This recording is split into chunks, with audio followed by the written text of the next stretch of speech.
খাদানের রেকর্ডকে ব্রেক করবে Raghu Dakat. Hey guys, welcome to my channel. আমি মহারাজ। এখন আমরা এত রাত্রিবেলা একটা দুর্দান্ত আপডেট নিয়ে চলে এসেছি।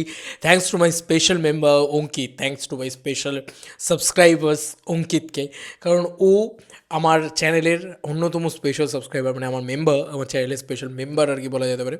মেম্বারশিপ নিয়ে রেখেছে এবং ও কিন্তু অলরেডি আমাকে আপডেটটা দিল বলে আমি ইনস্ট্যান্ট ভিডিওটা বানাতে পারছি যে রঘু ডাকাত কিন্তু অলরেডি এত কম সময়ের ভিতরে, মানে খাদান তো ধরো আসেইনি বোধহয়, এত এত তাড়াতাড়ি এসেছিলো বুকমাই শোতে, বা এলেও এত তাড়াতাড়ি এত ইন্টারেস্টেড পাচ্ছিল না, মানে এত ইন্টারেস্টেড হয়নি তখনও। কিন্তু আমরা যদি এই টাইমটাকে ধরে নিই, ঠিক 1 বছর আগে চলে যাব খাদানে, তখন কিন্তু আমরা বুকমাই শো ইন্টারেস্টেড নিয়ে ভিডিও বানাতে পারিনি খাদানের কথা চিন্তা করো, ভালো করে লক্ষ্য করো। খাদান ব্লকবাস্টার হয়েছে বলে রঘু ডাকাত এসছে, তো তেমনি খাদান ব্লকবাস্টার হওয়ার অ্যাডভান্টেজটা কিন্তু পাবে রঘু ডাকাত।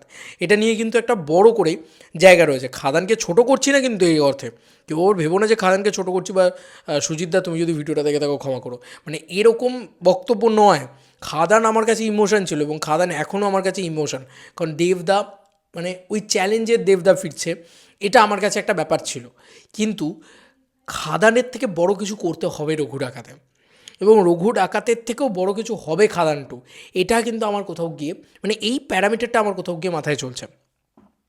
তো খাদানের যে ইন্টারেস্ট রেট ছিল এই কম সময়ের ভিতরে বুকমাই শোতে, সেটা কিন্তু ছিল না, মানে সেরকমভাবে ছিল না, বা হয় খাদান বুকমাই শোতে আসেনি, বা এরকম ইন্টারেস্ট রেট পাইনি, আমি এত ভিডিও বানাইনি। এবার যেহেতু রঘু ডাকাত এত তাড়াতাড়ি বুকমাই শোতে চলে এসছে, সেহেতু ইন্টারেস্ট রেটটাও কিন্তু ভয়ঙ্করভাবে গ্রোথ হচ্ছে। এবং বারবার বলছি, এই ছবিটাতে এসবিএফের পুল আছে, মানে এসবিএফের সঙ্গে থাকছে এসবিএফ। এটা কিন্তু সাংঘাতিক একটা পুল, তোমরা ভাবতে পারছো না এসবিএফ কী ভয়ঙ্কর একটা প্রোডাকশন হাউস। এবং এটা বাংলার অন্যতম বড় প্রোডাকশন হাউস আজও মানা হয়। কেন মানা হয়? কারণ এরা producer, they are only producer, they are not actor, not মানে ডিরেক্টর, যেরকম আমাদের এখানে প্রচুর আছে না, মানে ধরো জিদ্দা, দেবদা বা শিবপ্রসাদ নন্দিতা রায়, তারা সবাই অ্যাক্টর ডিরেক্টর ব্যাকগ্রাউন্ড থেকে করছেন কাজটা। আর এরা কিন্তু রিনোন প্রডিউসার অনলি, এসভিএফ। তো তারা এই প্রজেক্টের সাথে যুক্ত হয়ে রয়েছে। যাই হোক, এটা 3K ইন্টারেস্ট রেট কমপ্লিট করে ফেলেছে। ইয়েস বন্ধুরা, ঠিকই দেখছো, আজকে রঘু ডাকাত 3K ইন্টারেস্ট রেট কমপ্লিট করে ফেলেছে। এবং আফটার ইধিকার খবরটা, মানে যখন ইধিকার খবরটা বেরোলো, তারপর থেকে আমি দেখছি মানে এত স্পিডে বোধহয় আমার কোনো ভিডিও এত স্পিডে ভিউজ আসে না। এত দিন আগে, মানে একটা সিনেমার শুটিংই শুরু হয়নি এখনও, তার আগে ভাই ঘন্টায় 1,500-2,000 ভিউজ হয়ে যাচ্ছে। মানে এটা দুরন্ত ব্যাপার, মানে দুরন্ত হাইপ বলা যেতে পারে রঘু ডাকাতে। এটা নিয়ে কিন্তু আলাদা করে বলা উচিত।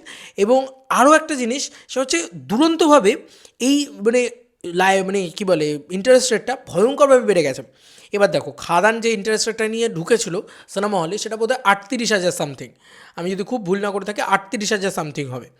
তো ফাইনালি এটা কি ব্রেক করতে চলেছে রঘু ডাকাত? তার জন্য অনেকগুলো দিক আছে, সেগুলো নিয়ে আমরা আলোচনা করবো। যে খাদানের রেকর্ড ব্রেক করতে গেলে রঘু ডাকাতকে অনেক অনেক অনেক হার্ডলস পেরোতে হবে, এবং সেই হার্ডলসগুলো কী কী সেগুলো নিয়ে আমি একটা ভিডিও তৈরি করবো আলাদা করে, সেখানে আমরা না হয় কথা বলবো। তবে আপাতত এইটুকুই থাকুক যে খাদানের রেকর্ডকে ব্রেক করতে চলেছে, কারণ এত কম সময়ের ভিতরে 3,000 ইন্টারেস্ট রেট, মানে কে বলতে পারে যে কালকে 38,000-এর জায়গায় 40,000 ইন্টারেস্ট রেট নিয়ে গেল। দেখো, ইন্ডাস্ট্রি গ্রোথ হতে হবে, পাতি বাংলা কথা। আজকে যদি আমরা 38,000-এই আটকে থাকি, সে কিন্তু হলে হবে না, 38,000-এর জায়গায় 40,000-এ যেতে হবে আমাদের। ইন্টারেস্ট রেটের কথা বলছি। এবং সেকেন্ডারিলি যেটা সবথেকে বেশি ইম্পর্ট্যান্ট, বক্স অফিসেও নাম্বারসেও আমাদেরকে আরেকটু হলেও এগিয়ে যেতে হবে রঘু ডাকাতের মারফত। তবে তো খাদান টু আসবে 40 কোটি, খাদান টু আসবে 40 কোটি কামাবেই, এটা আমার বিশ্বাস কোথাও গিয়ে বলে। খাদান টু এলে ওটা হবেই। এবং ইন্টারেস্ট রেটেও ছাড়ো, 50,000 ইন্টারেস্ট রেট ছাড়িয়ে যাবে, এটা নিয়ে কোনো সন্দেহ নেই। কিন্তু আপাতত আমাদেরকে এগোতে হবে, সেইটার দিকেই আমি এগোচ্ছি।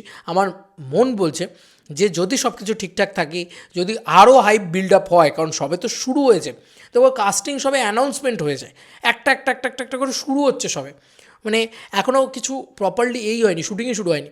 শুটিং শুরু হওয়ার পরে তার যে কিছু জিনিসপত্র লিকস হবেই, একদম কনফার্ম হবে। এর পরবর্তীতে আরও জিনিসপত্র যা যা আসবে, সেটা আমি বলবো যে কী এলে রঘু ডাকাতের হাইপ আরও ইনফিনিটি লেভেলে চলে যেতে পারে। এবং যত হাইপ বাড়বে, খাদানের লেভেলের হাইপটাকে ম্যাচ করতে হবে। খাদানের মতন হাইপ আমি অন্তত লাস্ট, মানে আমার জন্ম থেকে আমি কোনো বাংলা ছবিতে খাদানের মতন হাইপ দেখিনি। খাদানের যত হাইপ ছিল, তো তার থেকে বেশি হাইপ যদি রঘু ডাকাতকে আনতে হয়, তাহলে খাদানের থেকেও বড় কিছু করতে হবে। সেই বড় কিছুগুলো কী সেগুলো নিয়ে না হয় একটা লিস্ট করে আমরা কথা বলবো, হ্যাঁ আমরা আলোচনা করব। তো সেগুলো হয়ে গেলে রঘু ডাকাতের কাছে কিন্তু এটা কোনো ব্যাপার না যে 40,000 ইন্টারেস্ট রেট ক্রস করে যাওয়া। তোমাদের কার কী মতামত? খাদানের রেকর্ড কি ভাঙবে রঘু ডাকাত? জানিও কমেন্ট সেকশনে। চলো বন্ধুরা, নতুন কোনো ভিডিওতে দেখা হবে, বাই।